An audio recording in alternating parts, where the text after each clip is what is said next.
क्योंकि सास भी कभी बहू थी, अनुपमा बनी तुलसी तो ये हैंडसम मुंडा होगा मिहिर। वीरानी परिवार बनने के लिए परफेक्ट हैं ये सितारे। TV celebs who are perfect for क्योंकि सास भी कभी बहू थी। एकता कपूर ने ऐलान किया है कि वो जल्द ही सीरियल क्योंकि सास भी कभी बहू थी को टीवी पर दोबारा लाने वाली हैं। चलिए जानते हैं कि इस शो में किन सितारों के आने से फैंस के बीच बवाल मच जाएगा। सीरियल क्योंकि सास भी कभी बहू थी बीते कुछ समय से लगातार सुर्खियों में बना हुआ है।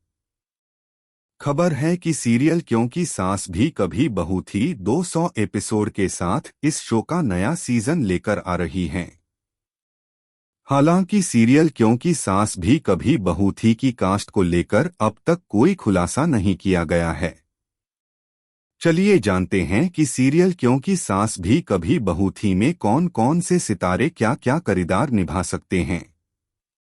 रूपाली गांगुली का तुलसी वीरानी बनना टीवी के इतिहास का सबसे बड़ा ट्विस्ट कहलाएगा। अगर ऐसा गलती से भी हुआ तो सीरियल क्योंकि सास भी कभी बहू थी में तुलसी का एक अलग ही अंदाज देखने को मिलेगा। गौरव खन्ना सीरियल क्योंकि सास भी कभी बहू थी में मिहिर बनने के लिए परफेक्ट हैं। अगर ऐसा होता है तो एक बार फिर से अनुपमा के फैंस को रूपाली गांगुली और गौरव खन्ना की जोड़ी देखने को मिल जाएगी। अल्पना बुच सीरियल क्योंकि सास भी कभी बहू थी की कहानी में बाकी जगह ले सकती हैं। सीरियल क्योंकि सास भी कभी बहू थी की बात सीधी साधी हो, ऐसे में अल्पना बुच का ये अंदाज लोगों को खूब पसंद आएगा। टीवी अदाकारा अश्विनी कालसेकर सीरियल क्योंकि सास भी कभी बहू थी में तान्या वीरानी बन सकती हैं।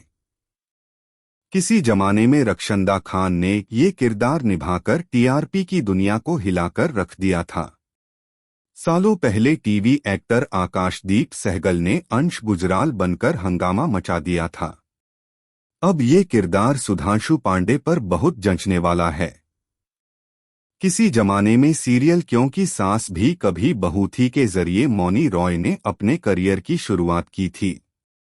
ऐसे में सीरियल क्योंकि सास भी कभी बहू थी में एक बार फिर से मौनी रॉय कृष्णा तुलसी वीरानी बन सकती हैं। अपरा मेहता ने सीरियल क्योंकि सास भी कभी बहू थी की कहानी में सविता मनसुख का रोल प्ले किया था। अब ये रोल एकता कपूर को सुधा चंद्रन को दे देना चाहिए। वो इस किरदार में कमाल लगेंगी। करण वाही हितेन तेजवानी का किरदार निभा सकते हैं। सालों पहले हितेन तेजवानी ने करण वीरानी का किरदार निभाया था। लोग आज भी उनके किरदार को भुला नहीं पाए हैं।